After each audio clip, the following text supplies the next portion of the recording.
Alrighty, so we'll just start class right now. So we'll turn off the chat right now. So it's only host only. So yeah, I'll start sharing my screen. So guys, welcome to Futural Speech number 5. Now, the first thing you guys might notice is that we kind of changed our name to, instead of just Future, we changed it to Future All because of some logistical reasons. But yeah, this is a slight name change. Hopefully most of the things will stay the same. So anyways, with that out of the way, we can get on with the first thing in our agenda today. Andy? Yes? Why is the A and the L capitalized? I think it's just because of like a company kind of name thing. Not sure the exact reason. Okay. Okay, so with our first thing on the agenda today, we have some attendance for our participants. All right, so starting off with Ethan. Ethan L, are we here today? Here. All right, wonderful. Do we have James Z? No James? Do we have Evan Y? Here. All right, wonderful. Do we have Jerry W?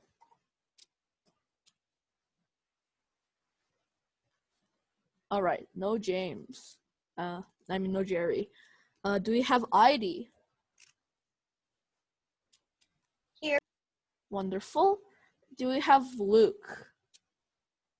Yeah, he kind of, I think he's on vacation or something like that. Do we have Kelly?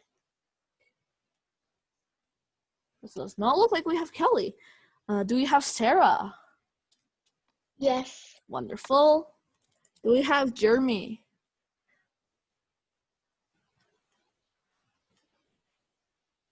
No Jeremy?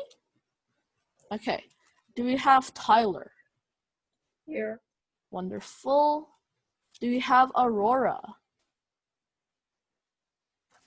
Here, and there's nothing wrong with our computer. Okay.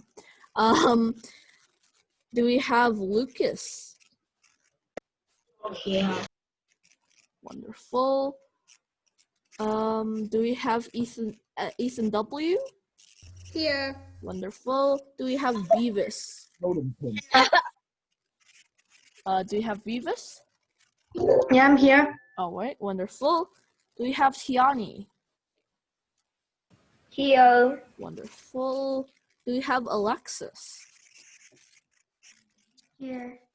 Wonderful. Do we have Cyrus? No Cyrus. Do we have Cynthia? Here. Wonderful. Do we have Nancy? Here. Okay. And finally, Edward. Do we have Edward? Doesn't look like we have Edward today.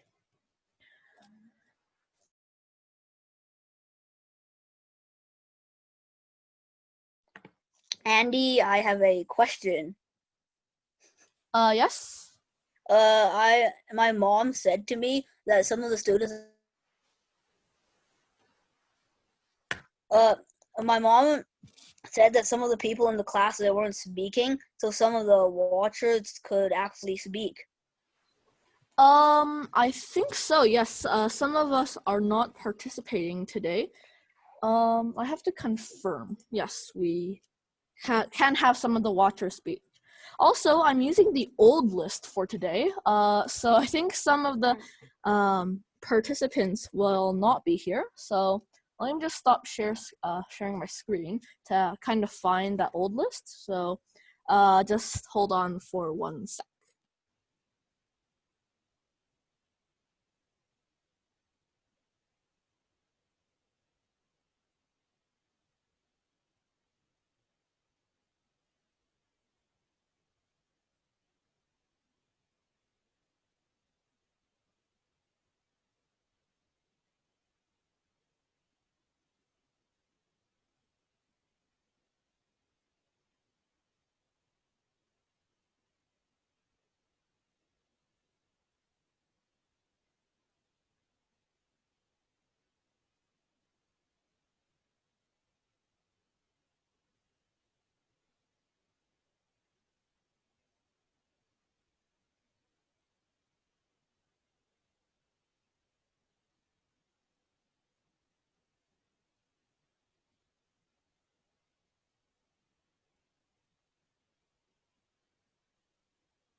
Okay, so we kind of got it sorted out. Raymond, I think it's right in that you are now participating. And I think if anybody else wants to participate, they'll have to fill in an empty spot in the participating list. So unfortunately, some of the watchers still might not be able to participate. If one of the participants kind of leave, such as Edwards did, then you guys can kind of first come, first serve, and you guys can get onto the participants list. But anyways, How do I change my name? Aurora, you cannot change your name because of the Zoom settings for this type of meeting. You can leave and rejoin. When you leave, you can change your name. All right, so Raymond, I think you are on the participants list this time, so you will get to speak today. I'll mark you there. Andy, I don't have the video.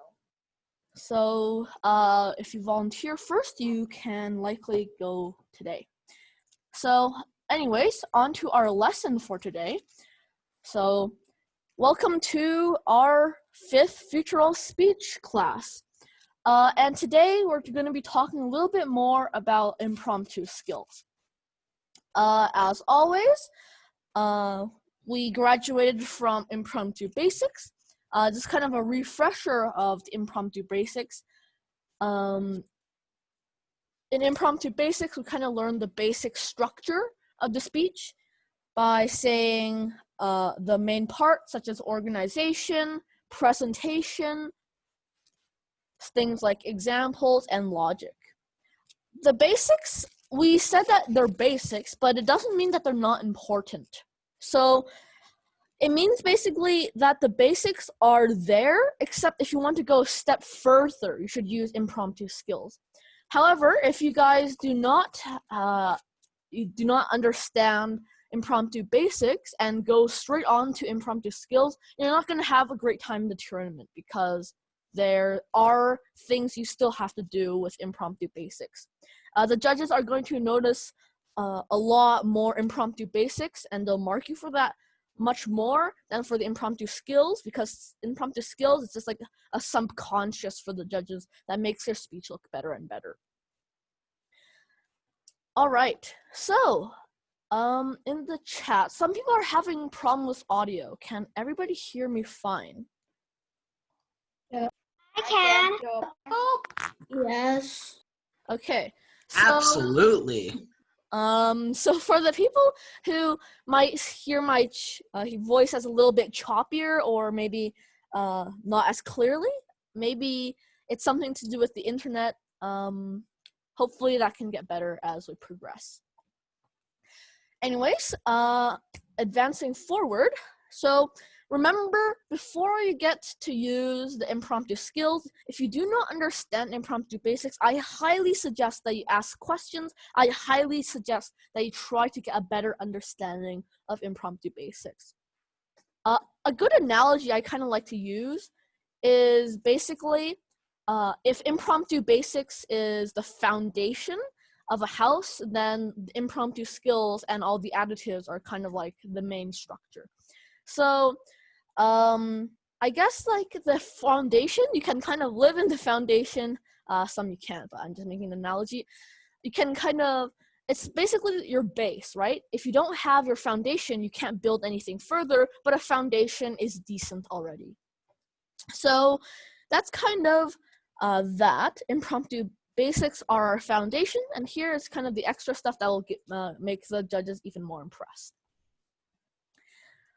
Anyways, going on to our speech, our presentation about the rhetorics. As we remember from last time, our rhetorics are logos, ethos, pathos, and kairos. A good key to remember these things is,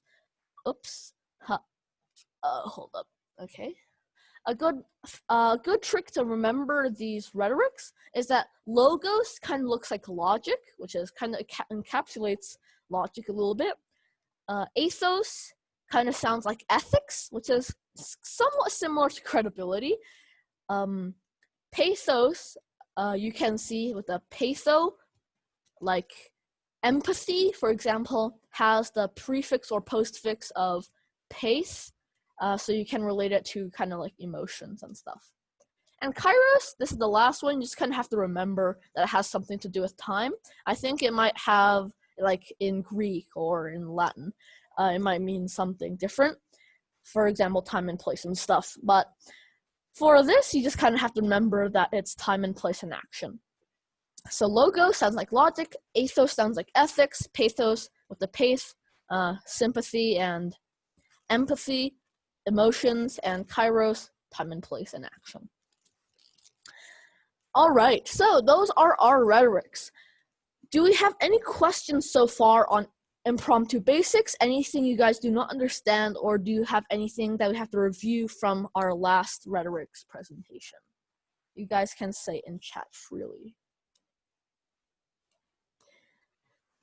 Okay, so we have no questions. So I'm gonna assume that everyone completely understands impromptu basics, and that everybody completely understands the previous two rhetorics, such as logos and ethos. Pathos and kairos, coming from a question in chat, is biggest font because these are the two that we're going to be focusing on today. We kind of focused on logos and ethos last week. Today we're going to focus on pathos and kairos. So once we kind of finish the rhetorics, we're going to go on to some of the more technical pieces of impromptu, and then we might even get into things like original oratory and prose. So that's a lot to fit in the 10 classes, and we only have 5 classes left, so I hope we can go fast, and I hope that everybody, like today, understood everything that I say. Okay, coming from Rosalina, she asks, from Impromptu Basics and Examples, what are theoretical examples? Great question. So we have 3 types of examples. One being theoretical, one being logical, and another being personal / anecdotal. An anecdotal / personal example is either a story that you tell from another person's perspective or your own story. So that's anecdotal or personal. For logical, it's basically something that happens in history or a logical example. For example, Edison invented the light bulb in here and here, or the steam engine did not actually reduce jobs. Something like that. So those will be logical examples, and anecdotal examples will be like, I once did something and something. So answering a question about theoretical questions, examples, theoretical questions are like what ifs, right? What ifs. I think theoretical can be kind of replaced with a better word that kind of means in theory or something else, but there's a better word for it, but I can't just think of it from the top of my head. So basically, theoretical examples are what ifs. Like, what if we had 2 groups? One group had laptops for school and one group had textbooks for school. Which one will do better? That would be a theoretical example. Or if everybody in the world stopped and cleaned up some garbage, what would happen? That would be a theoretical example. So it's basically just what ifs. So another question from Alexis, we have what is ethos again? So ethos is basically credibility, remember. So credibility is that, is basically like how credible you seem, like how knowledgeable you are on the topic, and basically like how you seem to the audience to be trustworthy. So to be trustworthy, as we kind of went back on, we can, there's one, the physical appearance, like your dress, your shirts, all of that physical appearance, your knowledge base, your skills, like your experience, stuff like that. So, Raymond asks, what is kairos again? Kairos is kind of like the appeal to time and place and action. So we're going to talk about that today. So yeah, hopefully that clears everything up. If we have any more questions, feel free to ask. Otherwise, we'll jump straight into our slide about pathos. All right, so what is pathos? A lot of people might ask. So for starters, you can see all of these images here. So pathos will be kind of like to do with the heart. So logic will be kind of speaking to your brain, and pathos will be speaking to your heart. It will appeal to the emotions of the audience. Kairos will appeal to action, time, and place, and ethos will appeal to trust. So pathos appeals to the heart and the emotion. And this is what makes pathos so powerful. It's appealing to the audience's emotions. And the reason why it's really the most powerful is because when you interact with somebody's emotions, you're really speaking to them in another layer. For example, there's a good one from Martin Luther King, right? Martin Luther King uses a lot of pathos in his speeches. So he says, I have a dream. Like, that was his speech, I have a dream.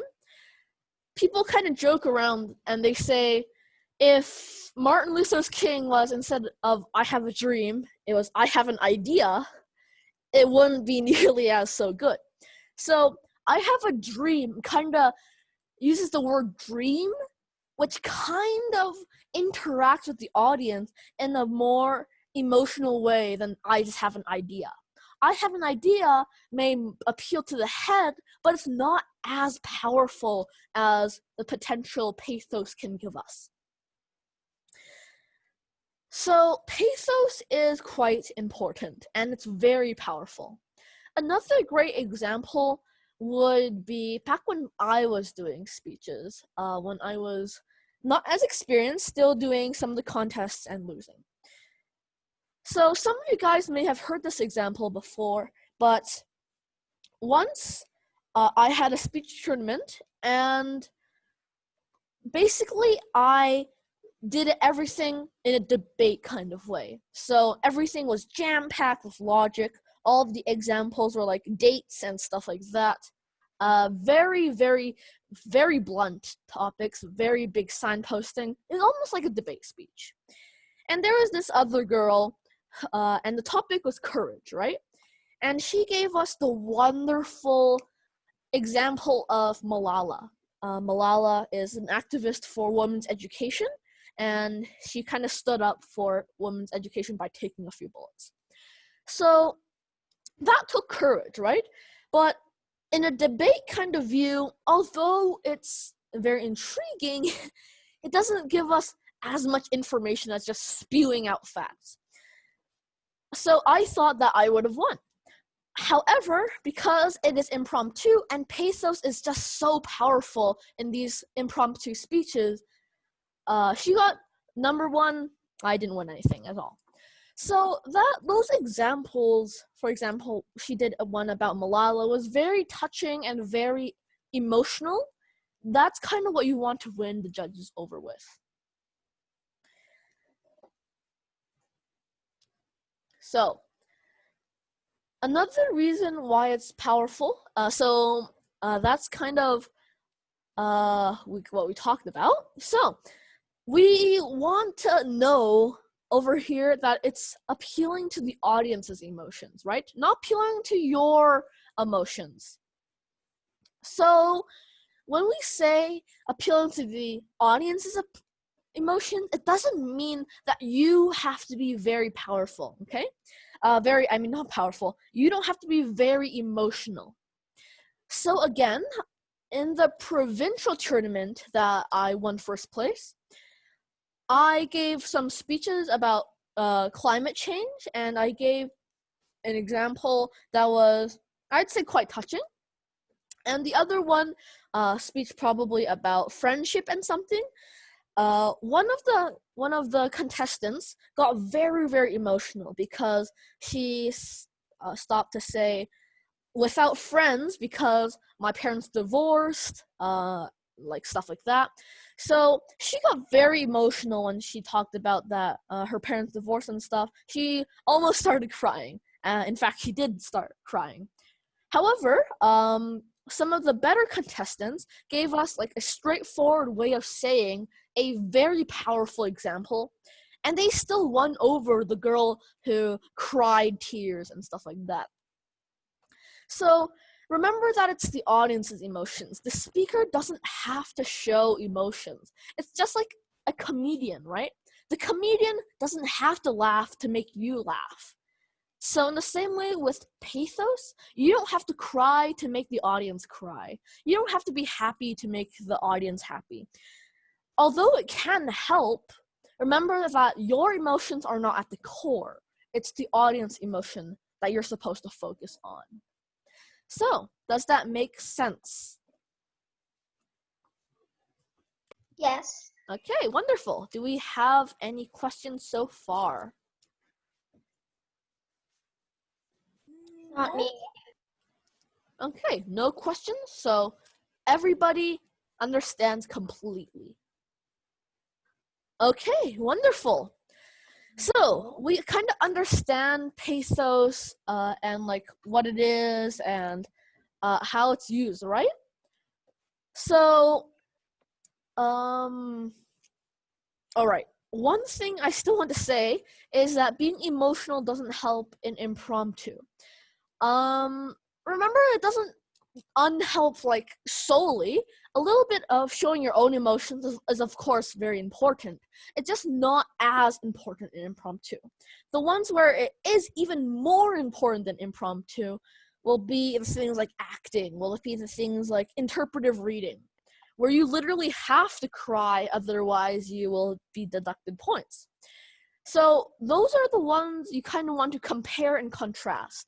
So on the far left, we have debate. In kind of the middle to the right, we have impromptu, and then to the far right, we kind of have acting. And between impromptu and acting, we have interpretive reading. So that's kind of, I just want you guys to kind of think about, just to see in which places something matters most. So in a debate standpoint, I kind of like to think that if you have more time for logic, you don't have enough time for very emotional examples. But if you have more emotional examples, you don't have as much time for logic. So if one's big, one kind of has to be small, and you want to find the correct balance. So impromptu in that sweet spot where you can almost use kind of a balance of the two very nicely. So that's why I kind of really like impromptu, because it forces you to kind of think on the spot. It's like perfectly balanced, as all things should be, haha. And yeah, very, very nice impromptu. So remember, the key thing to remember here, the key thing to take away from this point is that you don't have to be emotional to make the audience emotional. Okay, so what is pathos? And it's appealing to the audience emotion. What is pathos? Pathos is, one big part of pathos is inspiration. Okay? If you guys have seen Greta Thunberg's speeches, or maybe even Malala's speeches, you can see that they have a lot of pathos in their speeches. And the reason is because they're using inspirational speeches. Inspirational speeches, like when you're inspiring somebody, you have to be pretty emotional, or when you're inspiring someone, you have to use a lot of pathos.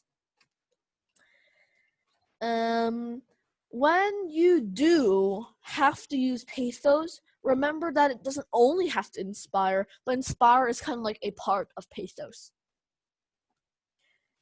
So this kind of illustrates a big idea in that inspirational speeches use a lot of pathos. Informational speeches will not be as heavily based on pathos, because it's kind of more on the logic side of things. If we have the kind of the scale and the balance of logos versus pathos, we can kind of see that. However, with inspirational speeches, you have to be pretty emotional. So yeah. So inspiration is defined as the process, defined on the dictionary, as the process of being mentally stimulated to do or feel something, especially to do something creative. So this word creative and feel, you can see these words relating to pathos a lot, right? So pathos is heavily used in inspiration. The other part of pathos is compassion. One huge part of pathos is compassion. So you might hear an inspirational speech, but you might not feel any emotion, because for a pathos to work, you kind of have to have all the parts kind of come together. So compassion is making people emotional through situations and others. So what I mean by through situations is kind of telling stories, and others is kind of like having other people kind of tell their own story. So this kind of compassion links you through an emotional bond that makes your speech that much more powerful. And the last part would be humor. Humor, compassion, inspirational, they all come together to kind of build the thing that is called pathos. So humor is making people laugh, as all of you should know. So when we combine inspiration, compassion, and humor, we can have a lot of pathos. So now that you guys kind of know what pathos is all about, I kind of want you guys to kind of start thinking, before I show you the slides, on how you might do pathos. Okay? So one of my these slides don't include this, but presentation is incredibly important when you do pathos. When you do pathos, you have to have good presentation. Because if you're just monotone, no matter how sad your story is, they're either not going to hear it, or they might think that's not important and just kind of blot it out of their mind. So you have to have good presentation, good intonation, good tone, good gestures to be able to deliver pathos effectively. Yeah, that's a good word, deliver pathos. Because although delivery isn't a part of pathos, presentation delivers pathos very well. So just remember human, compassion, and inspiration. Now that we have this, do we have any questions or anything anybody would like to say? Yes. Okay, Sarah, what's like your question? It was just for like the audience emotions. For being emotional, does it help in impromptu? Then what out of these four, let's see, it's logos, ethos, pathos, and kairos?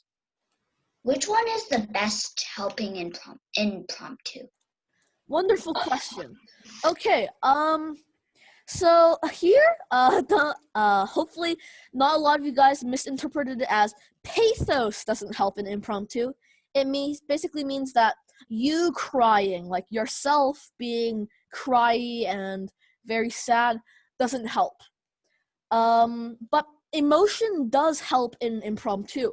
So you being emotional doesn't help, but your speech being emotional helps a lot. So, for example, if you cry while saying things, that doesn't help. However, if you have a very emotional example, even if you say it in a flat tone, that helps a lot in impromptu. So pathos helps a lot in impromptu. Out of the other four, what other helps? For impromptu, I'm probably gonna say pathos kairos is very important. And the other two, logos and ethos, are still important, but kind of secondary. So pathos and kairos, those are the things that you kind of want to look for. Hopefully that answers your questions. Hopefully that kind of clears it up. If anybody, Okay, thanks. yes, wonderful. Thank you for asking. So is anybody else confused on anything, or is anybody else need any questions or anything to add? All I want to say is that I'm still writing down compassion. Oh, okay. So, thank you for taking notes. So we're just gonna stay on this slide a little bit longer. Maybe some of you guys want to kind of get in a screenshot or two. Maybe some of you want to take notes, and I'll just stay on this slide for a little bit longer. In the meantime, I kind of want to talk about what this is in relation to the other two ones, pathos in relation to ethos and logos. So I kind of saw that logic and pathos are kind of like counterbalanced, right? Jeremy, you came late. That's completely fine. Okay, I'll mark you here today. Okay, so as we said, pathos is kind of like a counterbalance to logic. Notice how I didn't say that logos and pathos are kind of counterbalanced,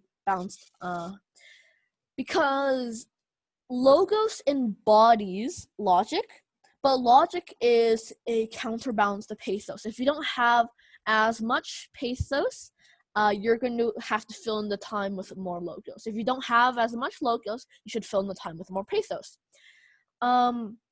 Sorry, not logos, logic. However, when we look at logos as kind of the embodiment of logic, of speaking towards the mind, we kind of see that it's a collaborative effort.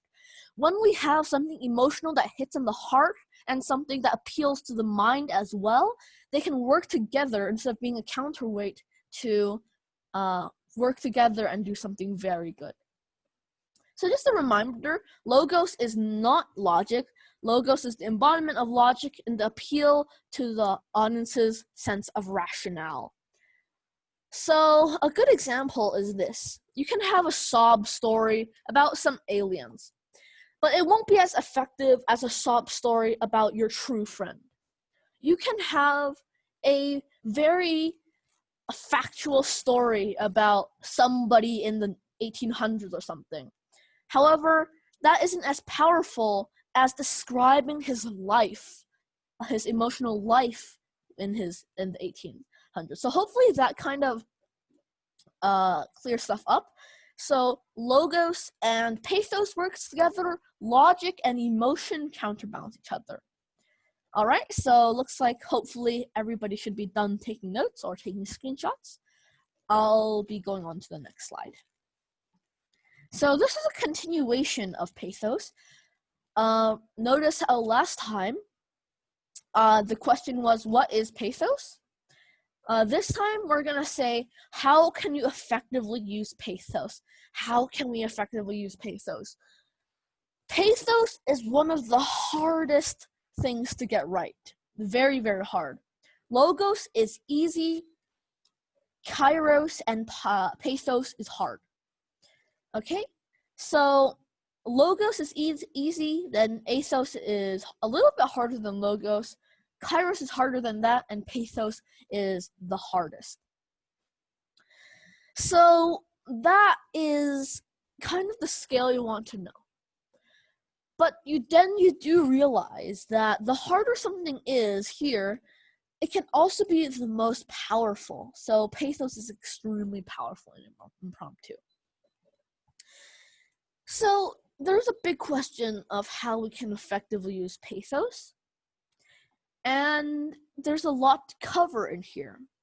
But because we're only limited to a little bit of here, hopefully I can cover most of the stuff, but I will leave out like the details and the things that might not be as important.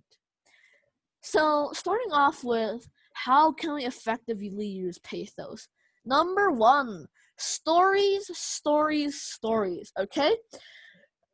If anybody remembers any of the Toastmaster speeches, if you guys don't remember Toastmasters, yes, a lot of us will remember the Toastmasters, but some of the newer students who don't know what Toastmasters is, it's an international speech contest, like Toastmasters International is to speech as the IMO is to math, or something like that. So that's the Toastmasters speech. If you win Toastmasters International, you are the best speaker in the world, basically. So what you'll notice in these best speeches is that they always use personal stories, okay? Always, always, always. And these stories will always be filled to the brim with emotion and pathos. As we saw last time, pathos can be inspirational. So some of the Toastmaster speeches will have very inspirational stories, perhaps compassion, very emotional and compassionate speeches, and humor. We have some that are very funny stories. So that's one way we can effectively use pathos, which is stories. So when we deliver stories, we kind of get some sympathy. And sympathy will only be there if you use personal stories, okay? So having like other stories about your friends or something, that will be good. However, it won't connect as the same amount of sympathy as if it was like your own story. And preferably the story should be true so that you can like have all those details in there. So stories include sympathy, and sympathy is part of compassion, which is a big part of pathos. Right, so a good example to kind of illustrate this is a video versus a fact, for example. So when you see a video on perhaps heart disease versus just a fact or a sentence about heart disease, there's a big difference, right? Perhaps even just like a page of something about heart disease versus a video about heart disease. A video kind of establishes that imagery, establishes that kind of emotional basis to kind of build upon pathos. However, a fact or just like a sentence will not. So if you perhaps search on YouTube or any other video sharing platform about heart disease, you might find a video, even if it is full of facts, to be more emotional than perhaps just a page. Now, what this means is that, well, you can't talk a video, right? You can't talk and suddenly the audience's mind flashes with a video. So the best things we can do here is kind of use imagery and very vivid imagery. So this kind of overlaps with literature a bit. Speaking and literature will overlap a little bit. So a video imagery, that can be kind of related to each other. So some of you might not know what imagery is. Imagery is basically creating an image with words. So if we say, for example, the tree is green, that would be equivalent to a fact. But if you say something like the lush, tall, looming tree with dew on its pine needles stood tall as a skyscraper, that would be imagery. You paint a picture in the audience's head, almost like a video. So imagery will include vocabulary. Just saying heart disease is bad, that's not very good vocabulary. However, if you say something like Heart disease is a vicious problem plaguing the world that needs to be obliterated. That is very big vocabulary. Special words, ooh, it gets the audience hyped up, and pathos, it's a good pathos. So here, video versus fact, I'm just trying to say something about, for example, just imagery, basically. So sympathy, imagery. The next is a person's story. So what I'm talking about this is, I should have instead of put a person's story, but the audience's story, okay? You have to know the audience. If it's like some idle judges, and a ton of my speeches, instead of saying, when I go to school, I say, perhaps when you go to work, because your audience's story kind of includes that more adult-like thing that perhaps you as a child don't particularly know. So even though you've never been to work, you can kind of estimate something like that. So you have to relate to the audience's story. And the closer your story matches with the audience's story, that's when a story can be that much more impactful. So basically, one way you can use pathos is using stories, because stories bring sympathy, stories usually have good imagery, and stories can connect with the audience very well. Okay, so we'll talk about how to do stories more in future classes. We'll talk about how to do good stories. All right. Another way we can effectively use pathos is kind of demonstrations. Now, this isn't like the demonstrations which I'm going to do, like, oh, I'll give you a demonstration on how to do a good speech. It's different. So this demonstration is like demonstrating with words instead of demonstrating with an action. So demonstrating like this will kind of look like explaining something inside and out. So we can have an audience that really wants to have an inspirational speech about, for example, healthy eating or healthy diet.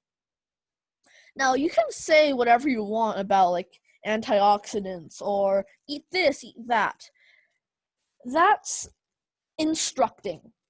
Demonstrating is better. For example, demonstrating kind of overlaps with stories. Demonstrating is like, I once had this, and you can demonstrate what happens to somebody when they eat bad, or what happens to somebody when they eat very well. So that's kind of like demonstrating with your words, right? And when you demonstrate that, they kind of see the consequences. They see what you're trying to tell them, and that kind of makes pathos that much more powerful.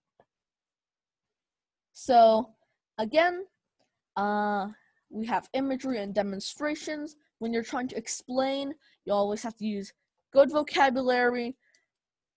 We have to use good vocabulary. You have to use good sentences, good descriptive stuff. So basically, other than imagery, demonstrations, you have to also have tone and a descriptive language. So that's basically describing imagery. And figurative devices, that also goes into imagery a lot, into demonstrations. So you're demonstrating something instead of telling something, right? So again, I kind of gave this example like the tree, right?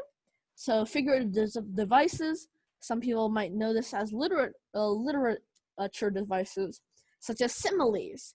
The tree was as tall as a tower. Metaphors, the tree was a tower looming over.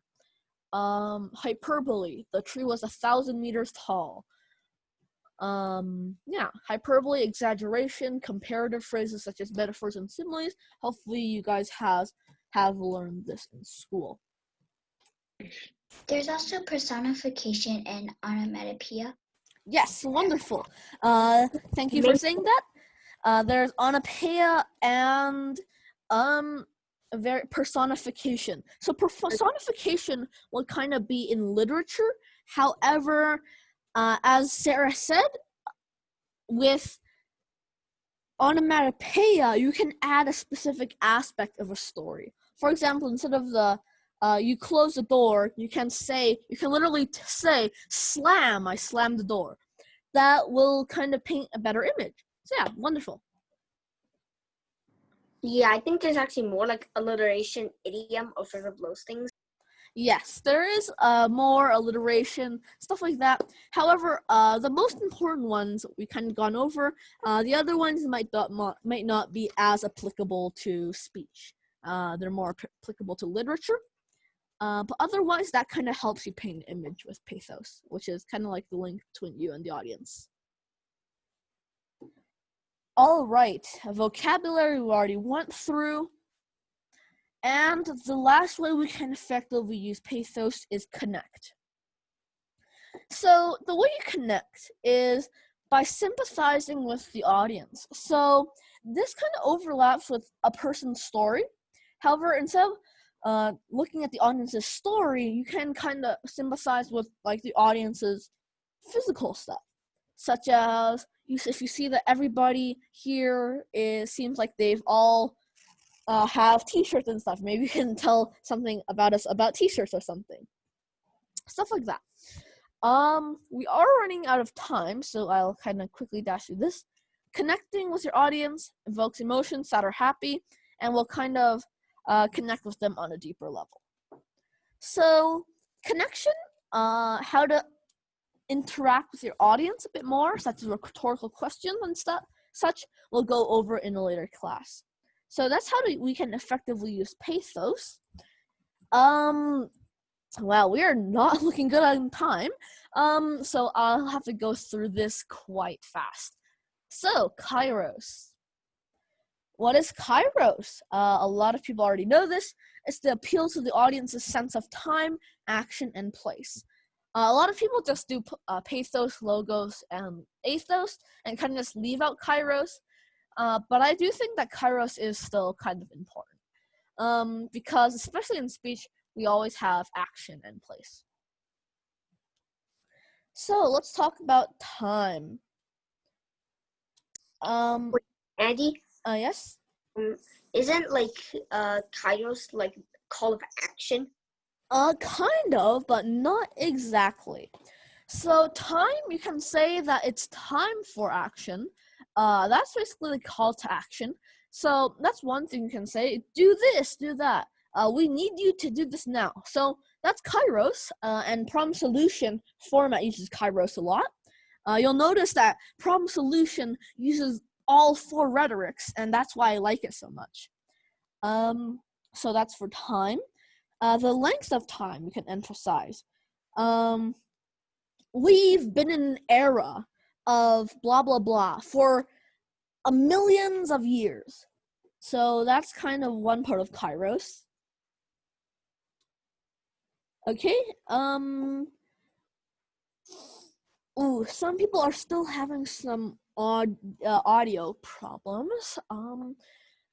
Try rejoining. Hopefully that will fix it. Perhaps it's just Zoom's one-time issue. Hopefully everybody else can hear me just fine, though. I can hear you just fine. Okay, thank you. Yeah, So. I can hear you too. Okay, so if you have bad audio, might just be the internet. Internet. You can also emphasize the shortness of time. So you can say, we've only been in the modern era for only around 5 decades, or something like that. You can talk about place. So, a good place for action. So, we are in the center of the crisis. That's why we need to act, something like that. Appealing to the local. So you can say, if you're doing a speech in Calgary, you can say, the Calgary Flames last night won something, and I felt a sense of awe, or something like that. You can appeal to the locals by saying perhaps their national plant or national animal, or something like that. So that's appealing to their place. The change of place, you can say something like, a lot of us may have immigrated from China to Canada. And that's kind of a change of place that you can appeal to for Kairos. And last of all, action. How do I appeal to action? Problem solution. Yes, as Jeremy said, call to action is a great example of action. When you're doing action, you always have to build it up. For the problem solutions speech, it's basically all building up to the action. So the problem, and then the solution, and then all building up towards the action part. All right, so we're looking a little bit late on time. Let's enter. All right, so I'll kind of explain that. Could you go back a slide? I just need to take a quick screenshot. Okay, wonderful. Thanks for taking these screenshots. Okay, that's good. Thank you. Okay. Can you go back to the pathos? Pathos. Okay. Why is everyone taking screenshots? Taking screenshots is a wonderful way to learn because sometimes perhaps the videos you can't get access to them, but like your own screenshots you always can. So let's take some of this time to kind of ask any questions that you need. What's the inner thingy mentioned? Oh, inertia? Inertia is basically just inertia in science can basically be like not moving, passive, not taking action. For here, my speech will be about the part where inertia means not taking action, about passiveness and stuff like that, where people are not taking action, stuff like that. So that will be my topic. Okay, I'm done. Okay, thank you for taking your screenshot. Okay.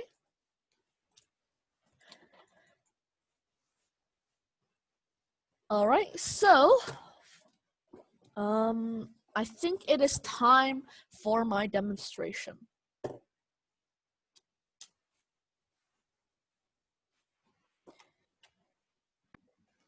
So I'll kind of start my speech. Wait, what is your topic again? Inertia, the act of not doing action.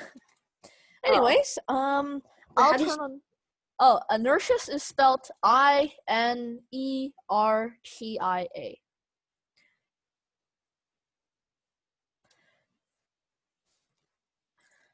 Okay, so I'll turn on my video. So unfortunately, during this time, I will not be looking at chat. So once I'm finished, you guys can type in the chat. So I'll start my video. Okay, so I'll start in 5, 4, 3, 2, and 1. I once had a friend named Adam. And a couple of years back, he said to me, I feel sad. I'm really mad and I feel quite bad. And I was really concerned because he was my friend. And I asked, why? Why did you feel sad? Why were you mad? He said that he was really sad about his test scores. He got a really bad mark.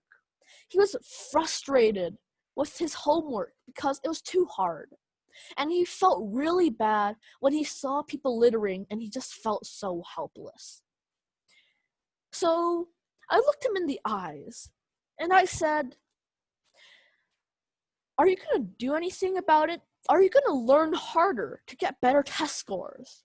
Are you going to learn harder to make the homework less hard? Are you going to take action to make sure people don't litter? And he just said, he thought for a while, and he said, nah, I'm too lazy. Ladies and gentlemen, why do people identify a problem but never ever try to solve it? Good evening, ladies and gentlemen. My name is Andy, and today my topic is inertia. Inertia, the word that means the state of inaction. This entire word encapsulates a big problem in the world, and this can all be summarized as the act of not acting will cause the world's problems to grow. This can be seen with Steve Jobs. Steve Jobs was diagnosed with cancer early on. He identified that he had the cancer problem. But Steve Jobs was kind of the person to kind of procrastinate, to kind of not act.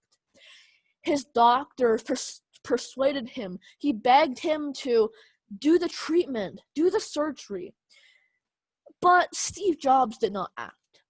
So his treatable, early detected cancer turned into a life-threatening case. If Steve Jobs had taken action early, he might still be with us today. So that's the problem. When we have inertia, at best, a problem in the world isn't solved. And when we have inertia, at worst, just like Steve Jobs, people can lose their life. So, ladies and gentlemen, how can we solve this case of inertia? The case of inertia can simply be solved if we all act towards the better. If our actions is a good cause, no matter how small the action might be, you must act. No matter what the problem is, you must act. If it's a good cause, no matter how you're feeling, if you're lazy, if you're sad, you still must act. No matter who opposes you, if it's for a good cause, you still have to act. So, ladies and gentlemen, if we all have acted from the beginning, a study had shown that if we have all acted around the globe, if we all acted and we have all acted towards climate change might have already been solved. And if we act, problems will be solved, solutions will be delivered, and the solutions will be delivered along with better life and better happiness. So, ladies and gentlemen, the next time you feel sad, mad, or just feel plain bad, the next time you identify a problem, don't be like Adam. Don't be just because you're lazy. Don't just because you think that your actions are small. Act. You always have to act. And if we do, the world will be a better place. Thank you. All right, so first off, I would just like to say that the I'm sad, mad, and I feel bad, the alliteration is actually intended. So it's more memorable. Okay. So for pathos, I gave the Steve Jobs example, Adam example, and perhaps the climate change example. Those would be quite emotion invoking. And you also see the parallelism, right? For pathos. No matter how small, no matter what's the problem, no matter how you're feeling, no matter who opposes, no matter. Very memorable.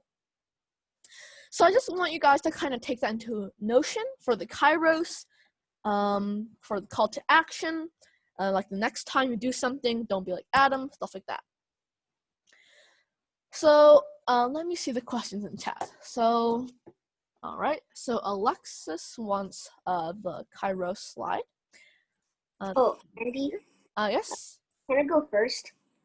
Okay, let's have the voting period right after this so we can all have a fair vote.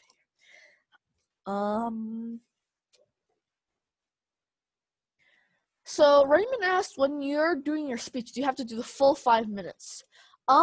No, you do not. Okay, sorry, I have to do this. Oops. Okay. So, notice, Raymond, how I ended with 30 seconds left. Okay. So in a tournament without any grace period, I would only have 15 seconds left. So you do not have to fill up the 5 minutes. I actually kind of recommend you guys to, when you're not as experienced, to kind of go a little bit below, but remember to at least go for 3 minutes. That's kind of like the bare minimum. So don't go to 5 minutes, otherwise you might go over, and that's extremely bad. So Raymond, you do not have to fill the 5 minutes. Aurora asks, so if you use the alliteration, it's more obvious if it's not real. So I'm interpreting the question is the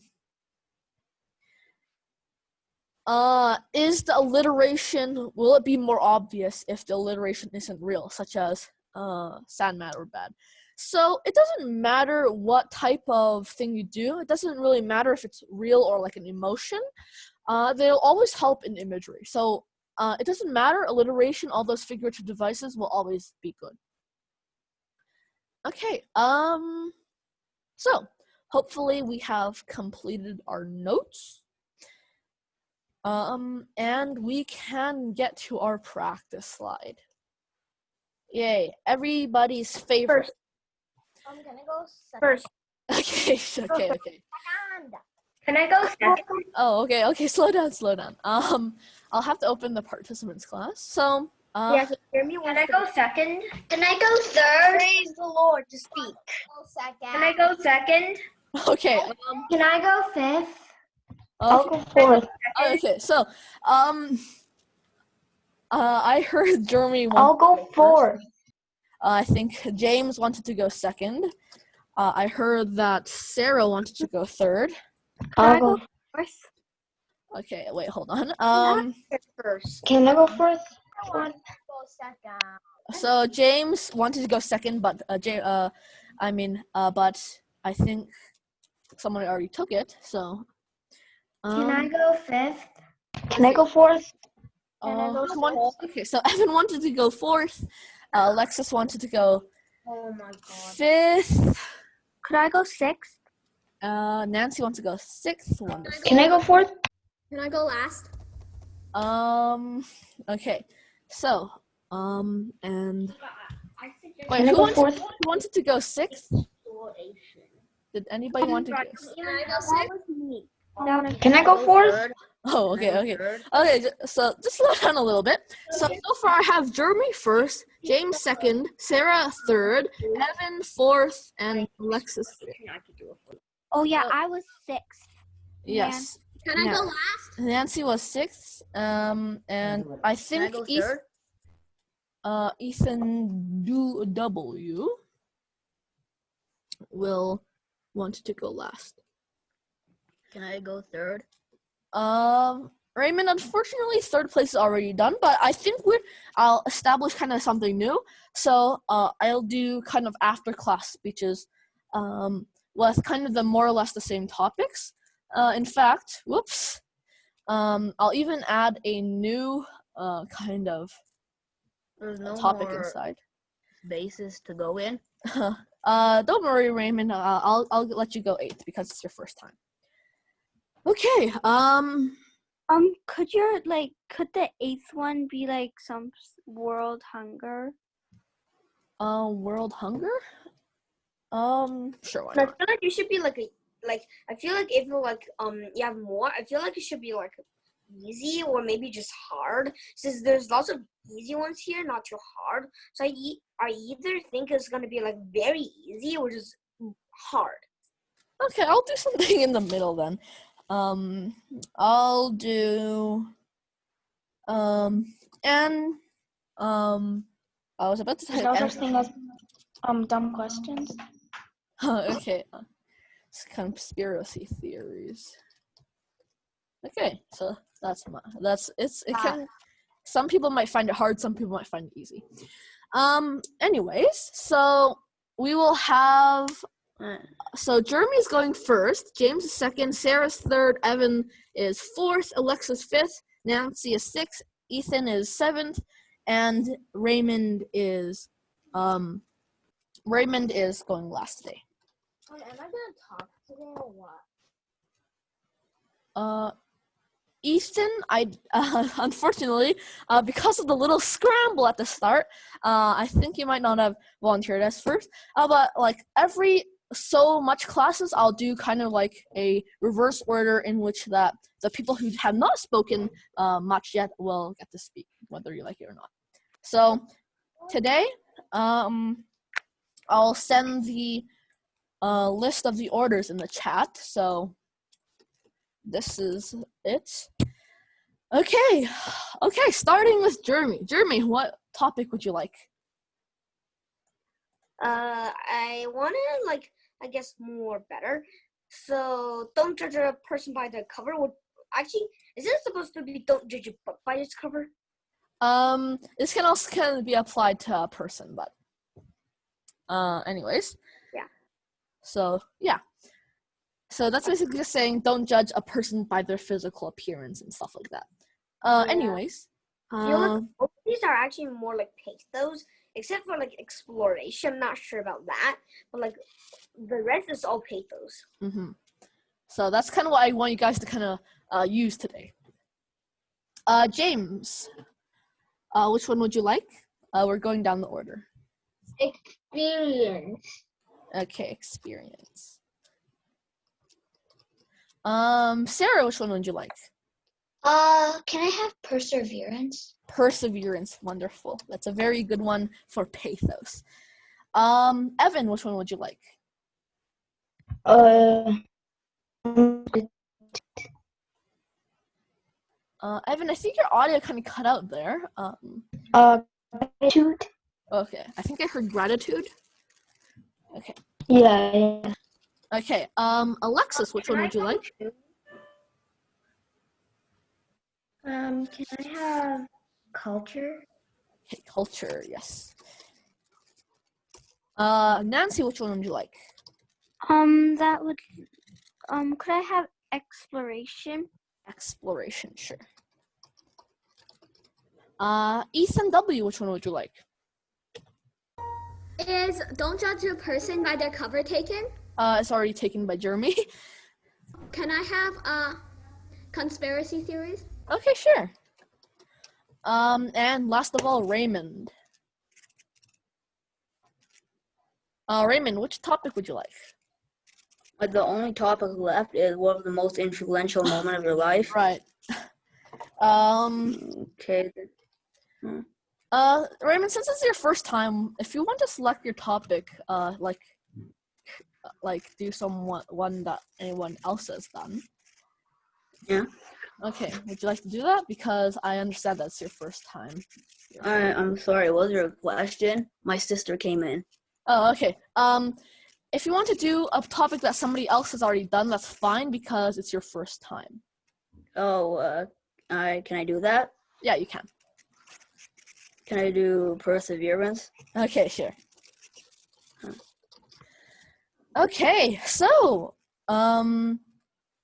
I'll send this list into the chat. Actually, you guys should already know your topics. Anyways, so for the people who do not get a turn this time, next time I'll kind of be reversing the order and I'll be giving the people who have not spoken much a chance to speak. So, but this time we'll have Jeremy, James, Sarah, Evan, Alexis, Nancy, Ethan, and Raymond. So, that's that. I think that took a little bit longer than it should have, but I'll start our timer. So, Can you open the chat? right. So when I click start, this 5 minutes, everybody else can take it like a break, but for everybody who is speaking today, you can take this as a preparation period, of course. So all of you guys can prepare in 5, 4, 3, 2, 1, start preparing. And I'll turn on. Sad that I wasn't speaking, so to commemorate my boredom, I'm designing Pokemon. Okay.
Okay, so that is time's up for you guys' preparation time. I trust you guys not to prepare while other people are speaking, because trust. Yeah, as always, if it goes over time, which it will today, if you guys want to leave, you guys can always leave, but otherwise, please stay if you want to watch our fellow presentations. Okay, so our first speaker for today will be Jeremy. Jeremy with Don't Judge a Person by Its Cover. So Jeremy, if you would like to turn on your mic, turn on your video, you can start in 5, 4, 3, 2, and 1.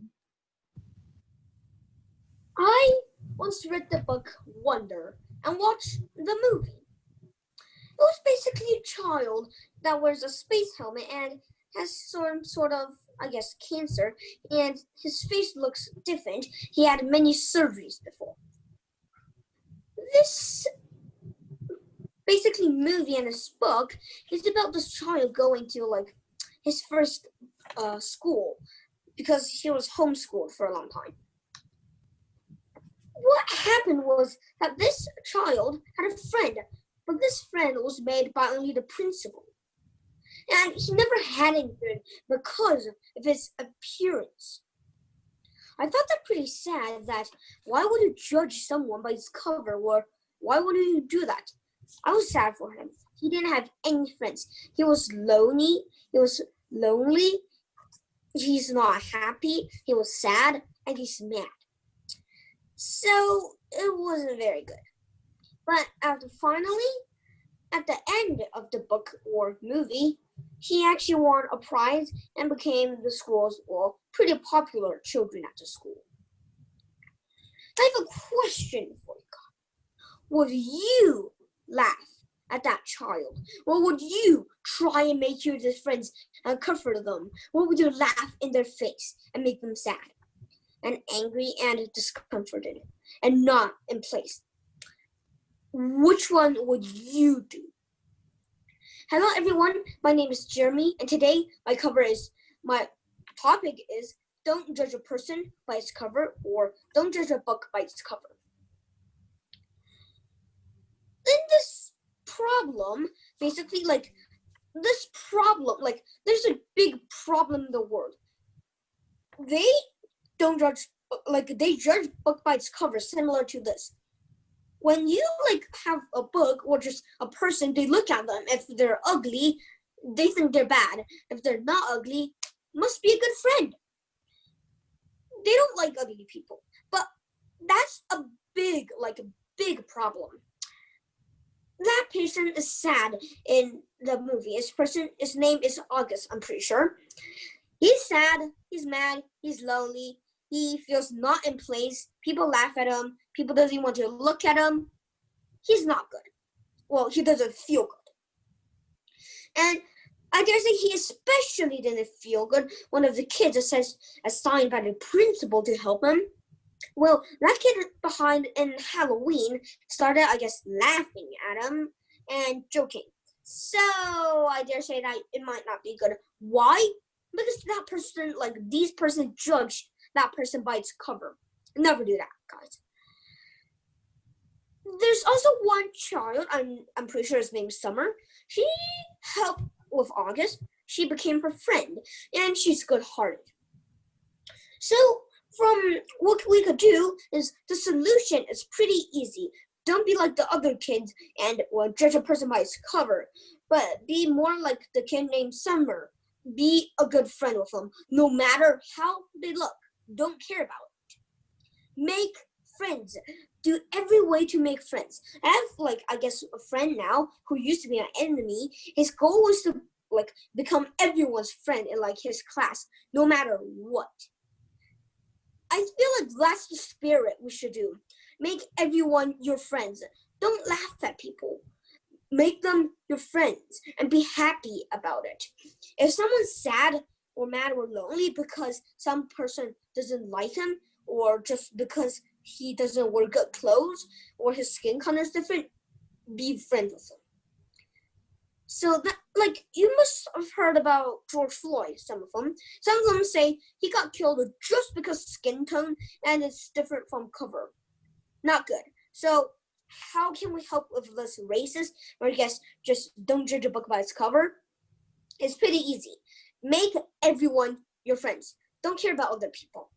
No matter what you do, every class you go in, try and make friends. And if you see someone that don't even have one friend, or just have only one but not too good friend, help them and become their friend.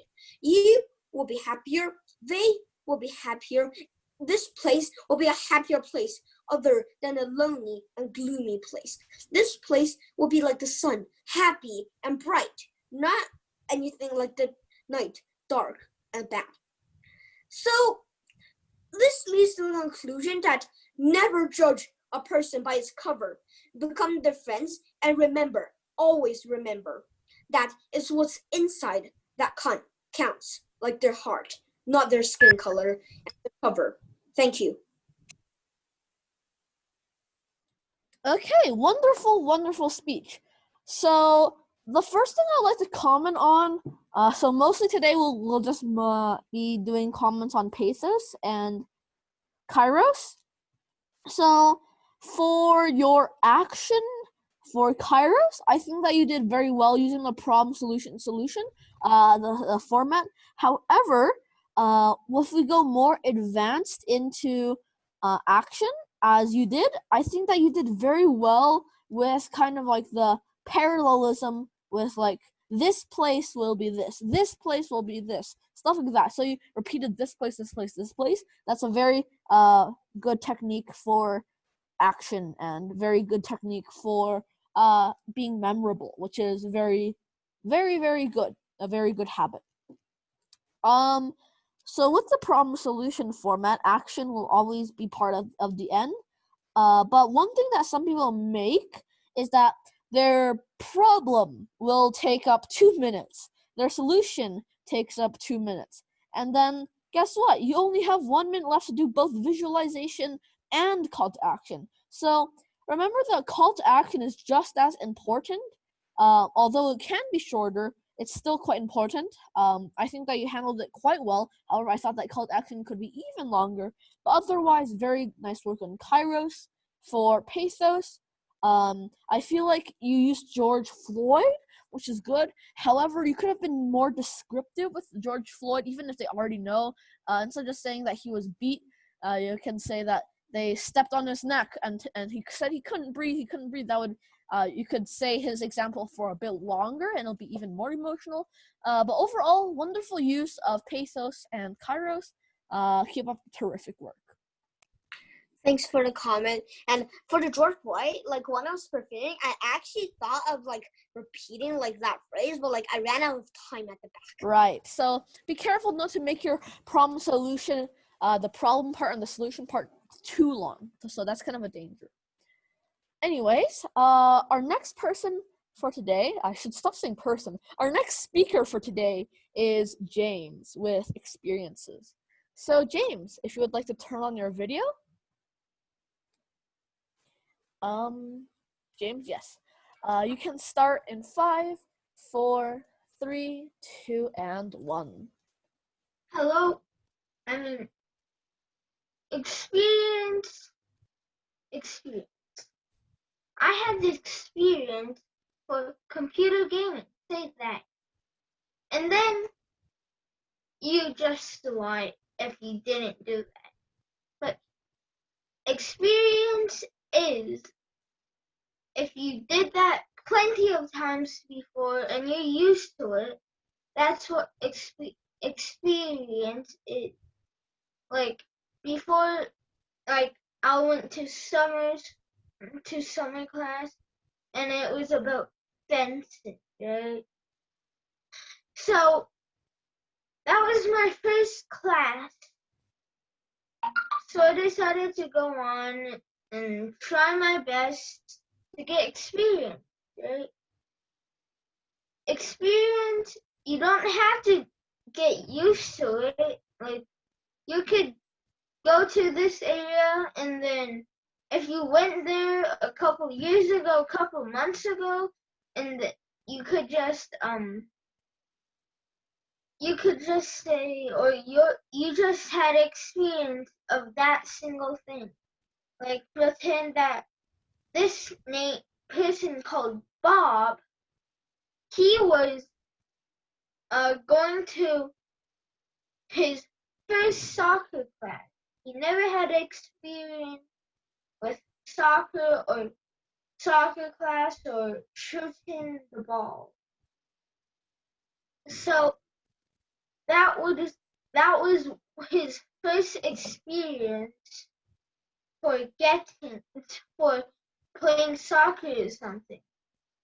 Experience, you don't need to just say I don't have experience of this, but you do because you did that before. And if you had experience, you would probably do better at the second time you do it. Not the first time, not the second time, not the third time. The second time you would probably do it, and then when you go up, you would probably do better. If you forgot all of it, you didn't do this in 10 years or something, you probably would go at least 20% better if you did it like 20% better before you did it before. Like, yeah. And one time I went fencing, my first experience fencing.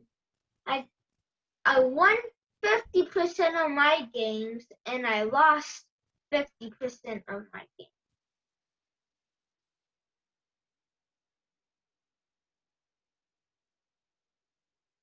Thank you.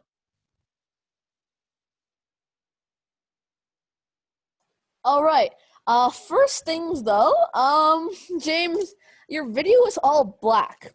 So turning on your video just in Zoom isn't good enough.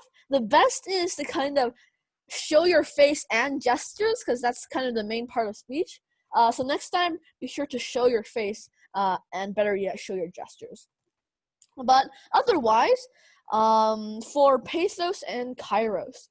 For Pesos, I really like that. For Pesos, I really like that you use that example, your personal example about soccer. However, I feel like you can use a lot more imagery inside to make it even more compassionate, even more relating. You can use, instead of a person who said, oh, he didn't have much experience, you can describe how he didn't have an experience. For example, as we said, of imagery, instead of just saying, oh, he didn't have that much experience, you can say, you could see that he did not have any experience at all.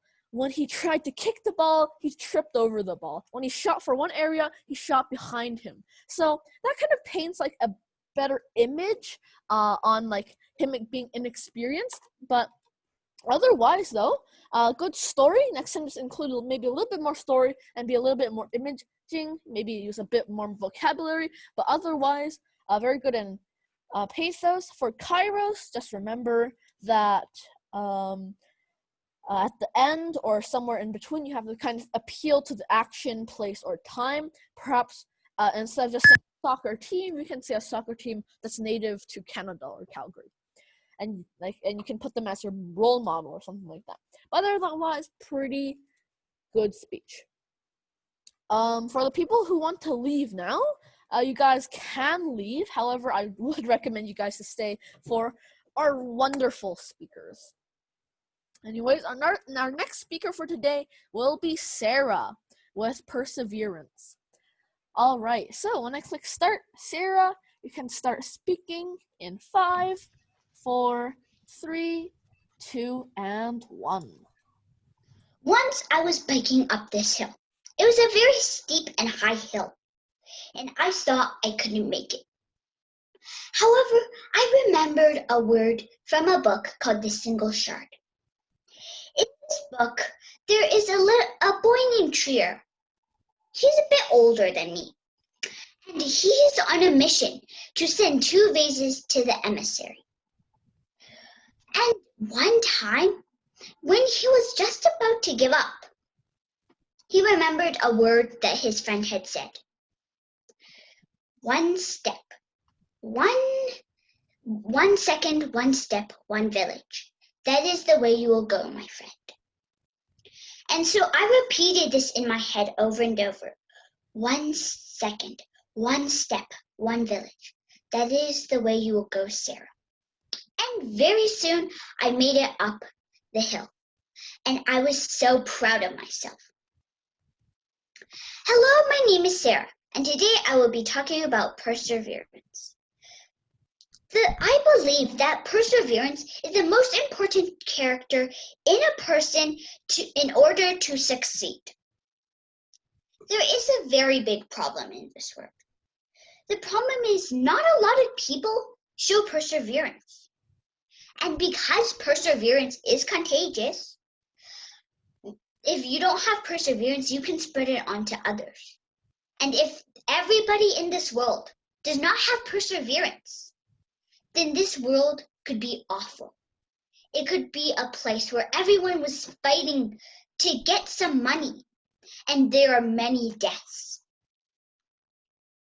And this is a very bad thing.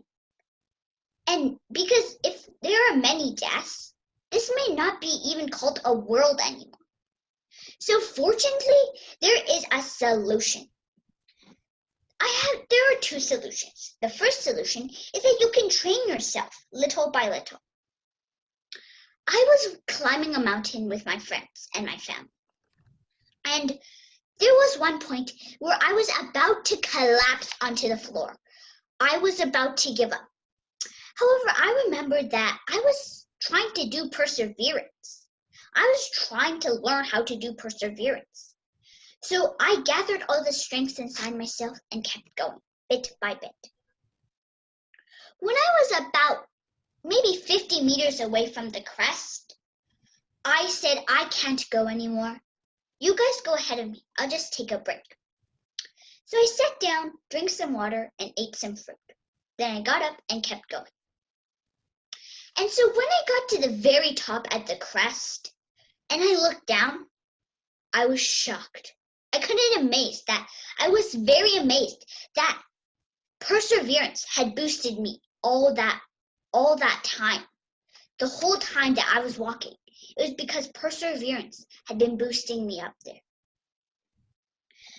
A second solution is because perseverance is contagious, as I have said before, if you have perseverance, let's say you have a lot of perseverance, and you see someone giving up as soon as they fall, as soon as they can't go anymore, maybe become friends. And then you will pass them the part of how to learn perseverance. Maybe you don't have perseverance, but you've seen a person that shows great perseverance. Become friends with them, and then soon you will have perseverance as well. So ladies and gentlemen, if we all have perseverance, if all of us knows what perseverance means, I can imagine a world with everything that right now we cannot think of. A world where everything is nice and pure. So ladies and gentlemen, if you have perseverance, or if someone else has perseverance, pass it on to others and others. So ladies and gentlemen, if we all have perseverance, this world would be much more than just a world. Thank you for listening to my speech about perseverance. Wow, very, very impressive speech. So I think you noticed you incorporated everything they said in this lesson so far. Yeah, very amazing on how you use pathos. So yeah, starting off with pathos, I think this is like very good embodiment of what pathos should look like. with all those personal examples, right? A lot of us might like to use theoretical and other ones, but they're just not as pathos-inducing as personal examples, which you use a lot of. Your own biking experience, you with your friend. Yeah, very good. And also, when you did tell a story which isn't exactly personal, such as Treat Your story from a single shard, you used lots of imagery, you used very good vocabulary. Instead of just like good, you said amazing, or you painted an image of you are very shocked, right? So very good vocabulary, very good pathos, very well done. So very good with both personal stories and the other stories from maybe not your personal life, but very, very well done with pathos. With Kairos, I think that you did very well with the problem solution, format. But however, with the action, I think that you did very well. However, just at the end, perhaps you can add just a little bit more time explaining how to take action, and perhaps just a little bit more time using pathos to kind of make sure that people do follow the action. So that's quite important sometimes. But overall, though, love the way you use the problem solution. Very good Kairos. Very good pathos. Wonderful stories. Very good imagery. Overall, terrific work. Keep up the excellent work. Okay. Our next speaker for today will be Evan. Evan with gratitude. So Evan, you can turn on your camera, and you can start in 5, 4, 3, 2, and 1. There was a boy named Jackson. He was always greedy and selfish. He would ask his parents to buy him an iPad, and if they said no, he would hold onto the iPad until his parents finally caved in. He never showed gratitude to his friends or parents. For instance, when his friends gave him a present, he didn't even say thank you and immediately just opened it to see if there was a good present inside. Whenever his parents bought him something,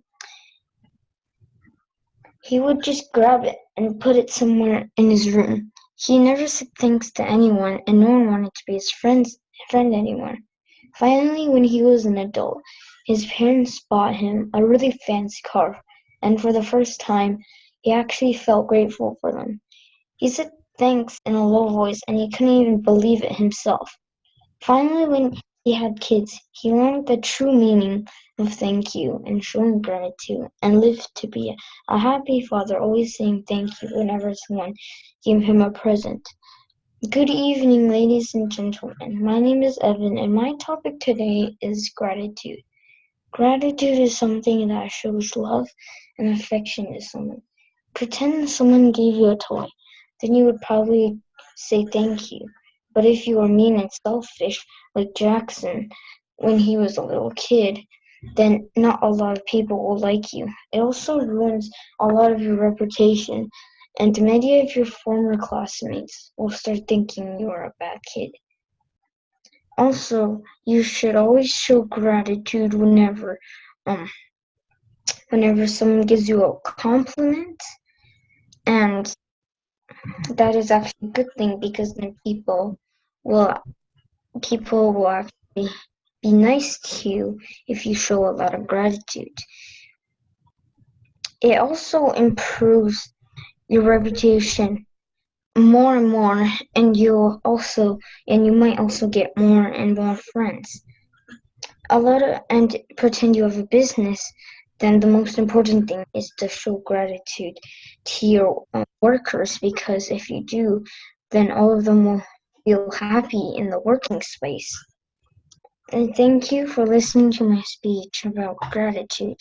And this is why everyone should be showing gratitude to others whenever they can. Thank you. All right, terrific speech. Very well done.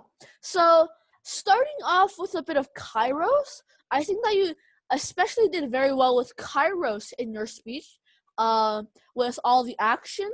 So you used the format quite well. You gave us reasons why we should show gratitude. You gave us reasons why it would be better.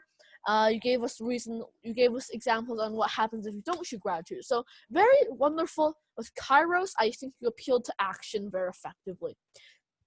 So just one thing to kind of keep in mind with Kairos is that it's not only with action, but also time and place. So perhaps for gratitude, you can also kind of appeal to Canadians, as Canadians are very grateful people. So yeah, otherwise though, very well done with Kairos. With Pesos, as presentation's a big part of Pesos, so I would like to see some more intonation and emphasis. However, presentation is hard to learn. It's more developed with time. So I won't be talking too much about there. I did like your example about I can't remember the name, but I did remember. I really did like your example about that story. Similar to mine, we both had different kind of people, and they had different fixed personalities, which I especially like. So yeah, overall though, wonderful speech, and yes, very good. Yeah, I like the Jackson example. Very well done. Keep up the terrific work. Okay, so our next person, I keep on saying person.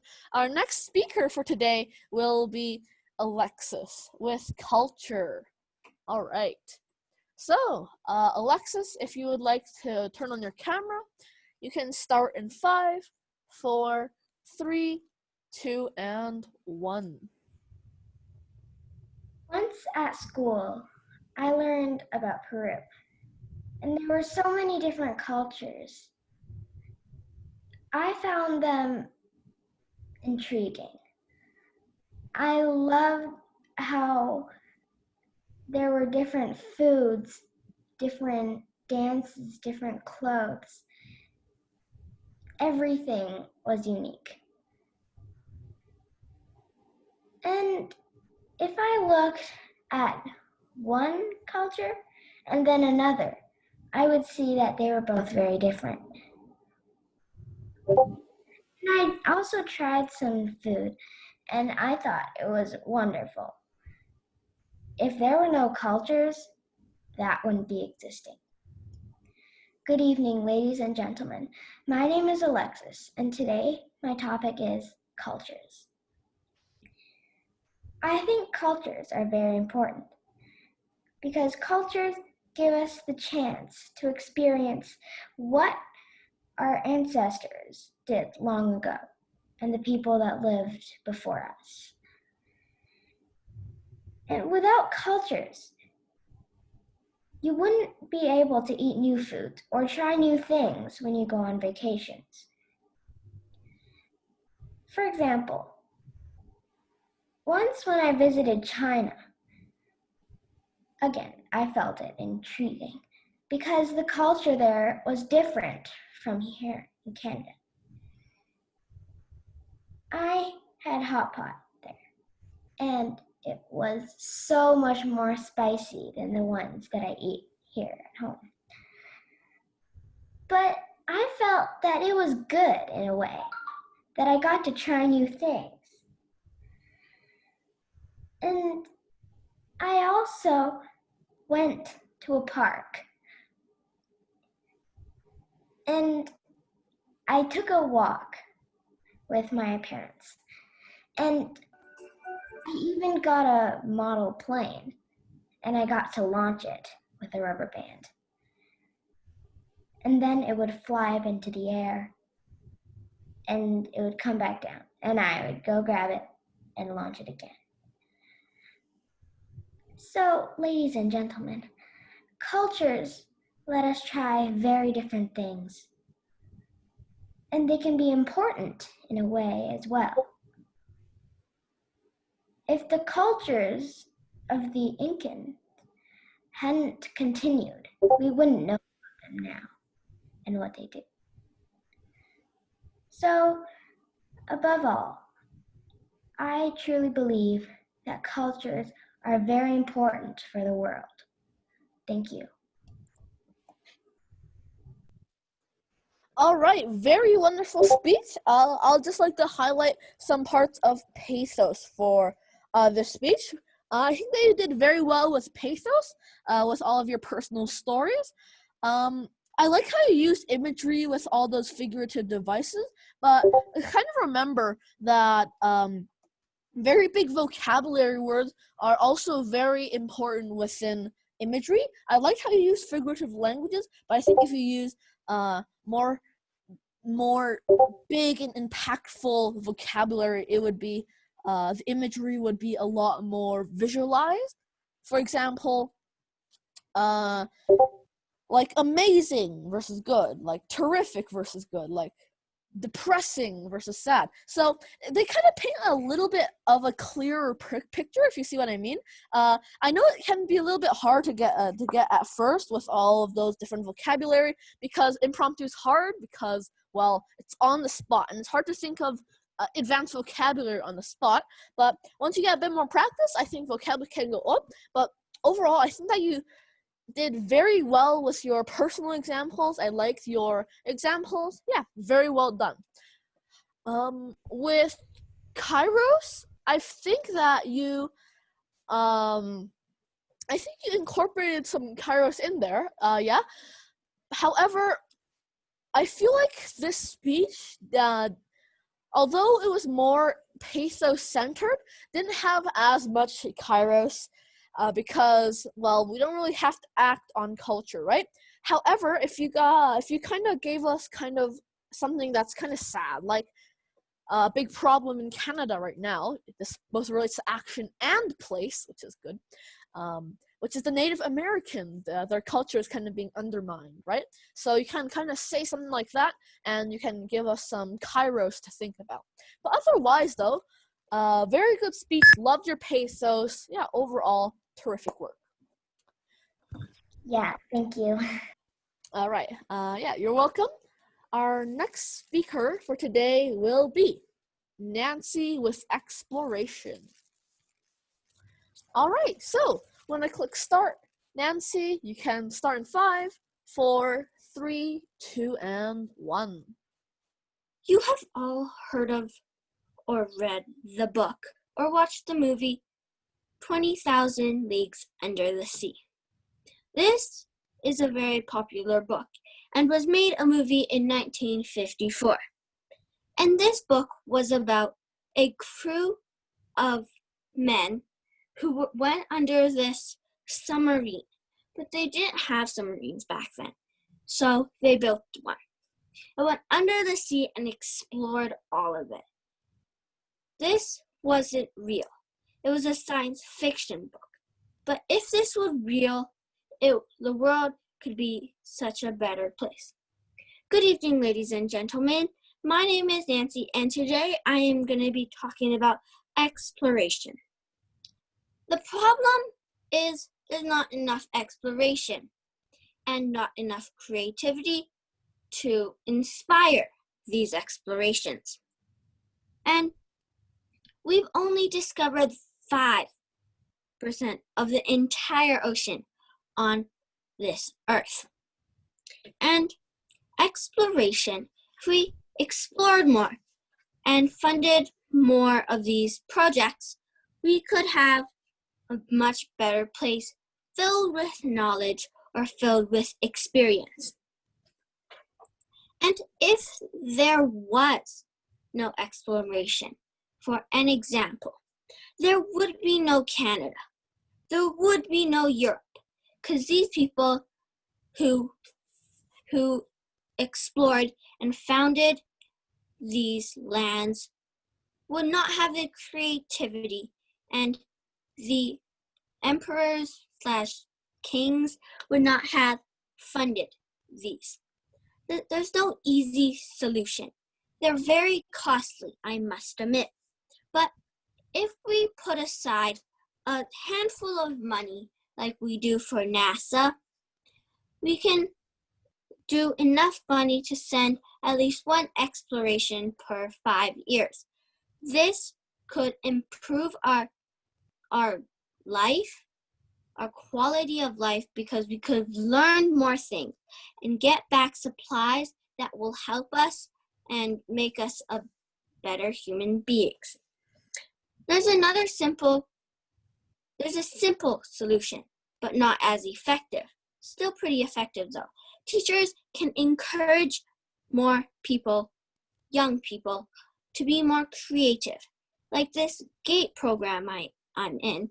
Most of you probably heard it, but it encourages us children who are still in school to be more creative and think outside of the box and think more creative. And where will this start? I think this should start right here in Canada. This could start in another maybe 10 years, and we could plan all those, set aside all those funds, bring the organizations together, and we could fund a deep exploration into the unknown of the sea. The sea is very dark and gloomy, people might say. And people who are trained, we could train these people in these 10 years that we have, and they could be trained to go down into the sea with very limited food. But yeah, and I can imagine this world to be such a better place if we just went on more explorations and we went to explore more in this world. We could have a better quality of life, like I said earlier, and if there was no exploration, what would happen? What would happen is, as I said before, there'd be no big countries. And this is why I really think that government should fund more explorations, and there should be more explorations on this planet Earth. Thank you. Amazing speech. Very well done. So I think that you understood Kairos completely. So one of the highlights of your speech with Kairos would be, I think that this should start right here in Canada. So that was like one of the perfect moments of your speech. So right here we should start with time. So that's kind of with time. Right here in Canada with the place, and start that's kind of a sentence embodying action. So very well done with Kairos. I think that you understood it completely. Wonderful work. Instilling with a sense of action. That's why your speech was very impactful and powerful. Okay. With pathos, I noticed that you gave us a few examples. However, remember, imagery is very important with our examples. To imagery, usually it doesn't make your examples longer, it just makes it more effective. So don't be afraid to kind of use more exaggerated language, or more kind of a bit more perhaps figurative devices. So a lot of imagery would be good, but I really liked your examples. Yeah, overall wonderful work. Yeah, keep up the terrific work. Excellent speech. All right, so our next speaker for today will be Ethan W. with conspiracy theories. Ooh, this might be a hard one for some people. So Ethan, when I click start, you can start in 5, 4, 3, 2, and 1. So, some people might make up conspiracy theories. Like, this might be true, or it might be half false. Some people think that the moon landing on the Apollo 13 mission, I think, was fake. Why they think about this is because USA and Russia were on a space race. It was a race to see about a competition to see who can do something first in space. So what is conspiracy theory? So those are theories. They can be true, but they're not scientifically proven. So they can be true, and this moon landing might have been created by Russia because they didn't want to win the race. I mean, they didn't want to lose the race. Hello, everyone. My name is Ethan, and today I will be talking about conspiracy theories. So, let's talk about one of the major problems we have now, and that's COVID-19. So there are a lot of theories and conspiracy theories about it. Like some people might say that, it's like the flu, because some people might think the flu is worse than having lung problems. Because if you have lung problems, you can have after problems. Or some people, this one originated in the USA, said American soldiers traveled to China in August and then spread the flu virus all the way around. And some other people said it's like the flu. Well, we'll talk about other things. There are other things like Greek mythology. So there's like gods. People can say there are gods because they want to protect their crops from bad weather. So they can say gods are real because they want them to be nice to them. And some people don't. And other things are like heaven. I once had a friend who went to church, and he believed that once people die, they would go to heaven, or if they had a bad life, they would go to hell. So they would think about that, and then they say, go to heaven because you had a good life, which no one knows. No one knows what happens after you die. So this can't be proven. And some people say it because they want to have a good afterlife. Some people think about this theory because they want to have a good life and then still have fun after they passed away. And other things are like dreams. Some people believe that dreams can predict our future. They want to do this, so they want to sort of stay positive. They want to say, dreams can predict our future.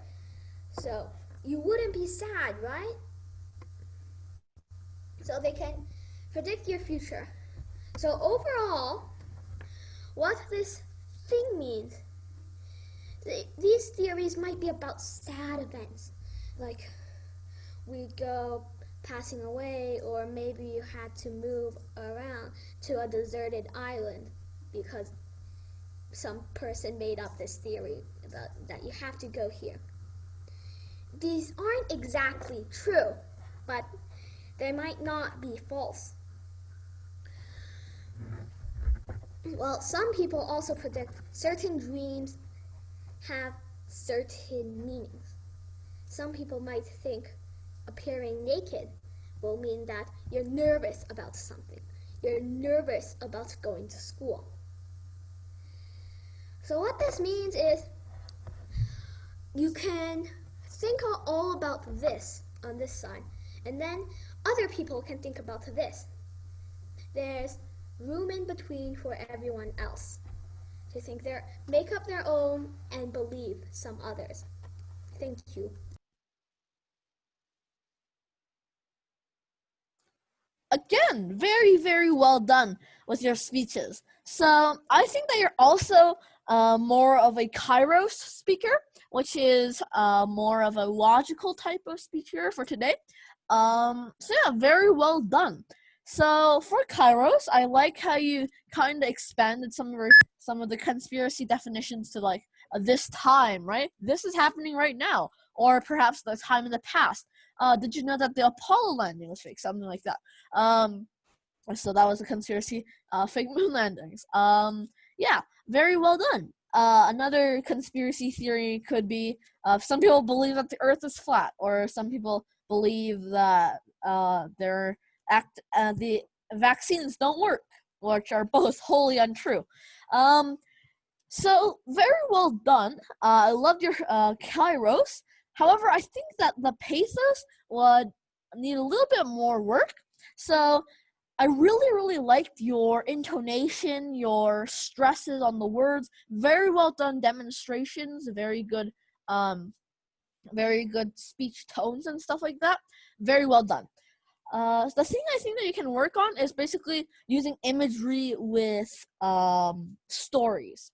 So so some of you might have seen the Toastmasters. I think Ethan, I don't think you've seen the Toastmasters, but some of these international speakers, right? Their entire speech is just one big story, and they use such good imagery.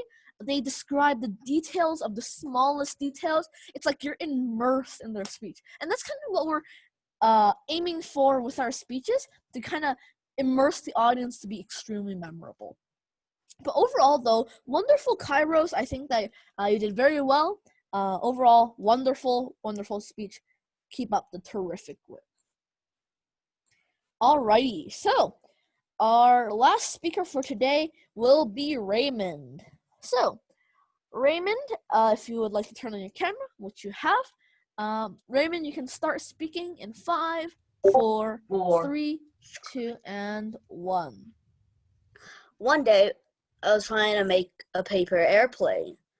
I had made almost hundreds and hundreds of other paper airplanes. Some of them, they weren't matched up right. Some of them, they were too small. And then after I was working on making a paper airplane, I realized that you need perseverance to do almost any task in the whole entire world. Hello, my name is Raymond. Today I'll be talking, my 3 topics will be: nothing is easy, everything takes time, and no pain, no gain.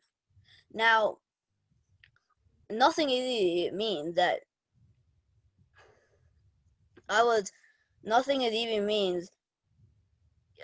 nothing is easy, even mastering a simple skill like writing or doing something correctly.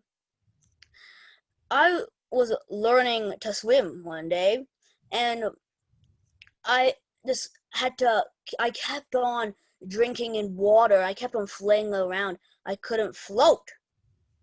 I realized that simple tasks, even the simplest task compared to the hardest task, everything is not easy. Some people will think that doing something like skateboarding, comes naturally to them. They can do it without a hitch. But some people, it takes a lot of effort for them just to go a centimeter. My second topic is everything takes time. You may feel rushed, but if you want to do something good, you sometimes have to walk away, take a few deep breaths, come back, and continue. One day, I was doing my homework, and what happened was that I got really rushed. I'd forgotten to my homework the day before, and I got rushed. So what happened is that I rushed through it. I didn't take any time to correct some of the answers I did. I didn't take any time to do anything. And then in the end, I got a really bad score because I wouldn't take some time and to do this. Now, my last topic is no pain, no gain.